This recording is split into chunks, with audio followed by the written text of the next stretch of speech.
그래서 아쇼카 왕이 법대관을 다 또 주변에 다 보내요. 그렇게 해서 로마에도 불교 믿으라고 이렇게 하고 되게 재밌습니다.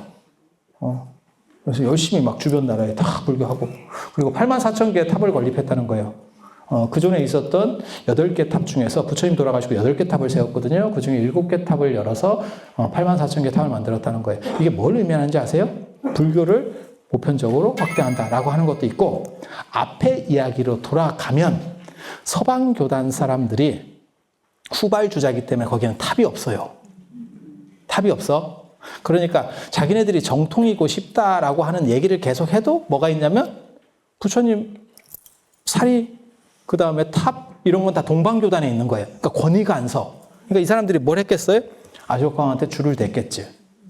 탑을 전국적으로 이렇게 퍼뜨리면 얼마나 좋겠어요. 이렇게. 그렇게 해서 탑을 빼뜨려 와요. 그렇게 해서 전국으로 퍼지니까 동방교단은 권위가 상대적으로 실추되죠. 왜? 너네가 아무리 그렇게 얘기해도 너네가 정통이고 무슨 뭐 우리가 FM이에요. 우리는 뭐 이렇게 청빈하고 우리는 그렇게 다 원칙적으로 살아요. 라고 말해도 부처님 유적지는 여기 다 있고 부처님 탑은 여기 다 있어. 라고 동방교단에서 한 방에 끊어버릴 수 있어요. 그런데 아쇼카 왕하고 사바사바를 한 거예요. 이 사바사바를 했는지는 몰라. 근데 정황상 뭔가가 있었어. 그렇게 해서 서방교단의 권위가 상승하고 동방교단은 권위가 떨어져요. 이렇게 되니까 동방교단에서도 아하, 이래서는 안 되겠다.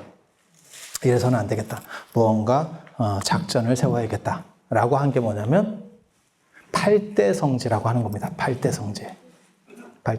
지금 인도에 가시면 여러분이 4대 성지, 8대 성지를 순례를 합니다. 그러니까 사리는 이미 뺏겼잖아요. 사리는 그쪽에도 있고 이쪽에도 있어. 그러니까 우리 전매 특허가 아니에요, 이제. 전에는 전매 특허였는데. 그렇다 보니까 그거는 강조할 필요가 없는 거고 다 있으니까. 다 있으니 강조할 필요가 없는 거고 우리 쪽에만 있는 건 뭐다? 부처님께서 사셨던 거, 주석하셨던 거, 이런 것들. 그래서 부처님 탄생, 그 다음에 깨달음, 그 다음에 처음으로 설법하신 거, 열반하신 거. 이게 부처님의 4대 성지입니다. 부처님 인생의 변곡점 중에서 가장 중요한 거. 탄생하고 열반, 생사, 제일 중요하죠. 우리도 그래서 그거를 제일 중요하게 보잖아요. 생일, 기일, 이런 거 중요하게 보잖아요. 그죠? 그리고 여러분 인생에 있어서 돌아봤을 때, 그 사건이 나한테 가장 중요했어. 라는 사건이 있을 거예요. 없으면 심심한 인생이었던 거예요. 아니면 나쁜 걸로도 중요할 수도 있어요. 꼭 좋은 것만 중요한 건 아니에요. 내가 그때 우리 어머니가 저 사람하고 결혼하라고 할 때 그 말만 들었으면 이런 생각도 있었어. 그 어른들 말 들으면 자다가도 떡이 나온다고 하던데 내가 하필 그때 왜 이렇게 했을까 라고 죽을 때까지 가슴속에 묻고 갈 수도 있지.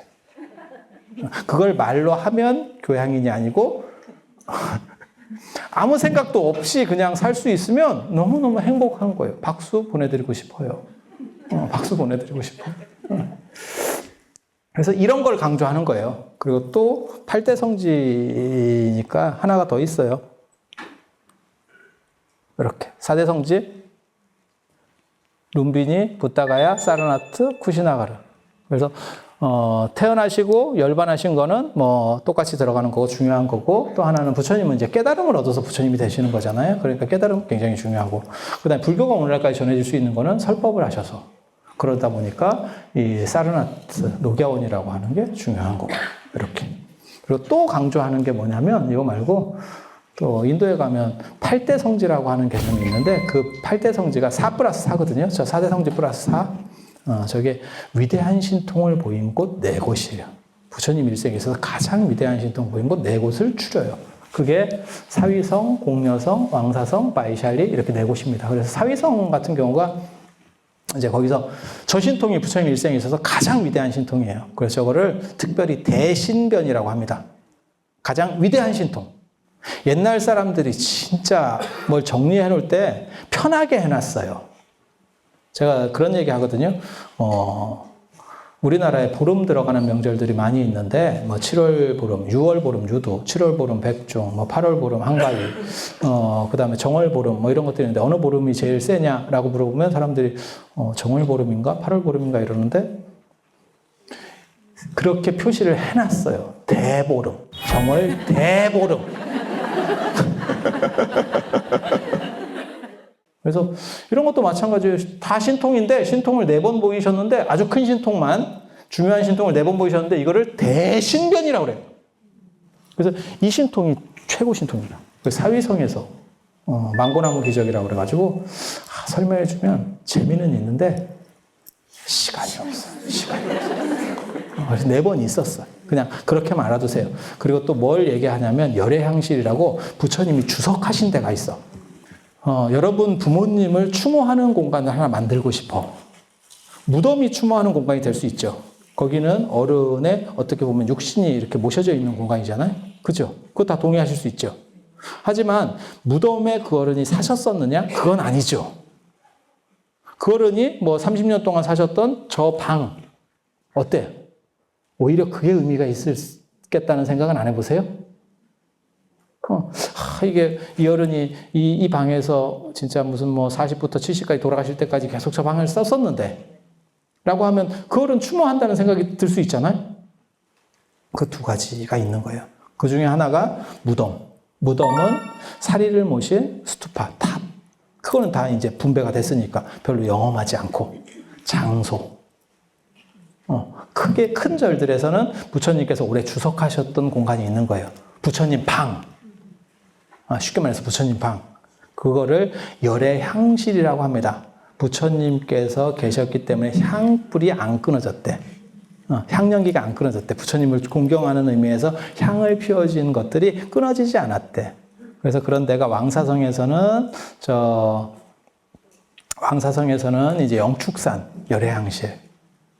그 다음에 저 사르나트 녹야원에도 열애향실이 있고요. 그 다음에 기원정사에도 열애향실이 있고. 부처님 방입니다. 부처님 방. 아니, 절에 부처님 같이 이렇게 설법하시고 이렇게 하면 당신 방이 없겠어요? 있겠죠. 그죠? 그렇게.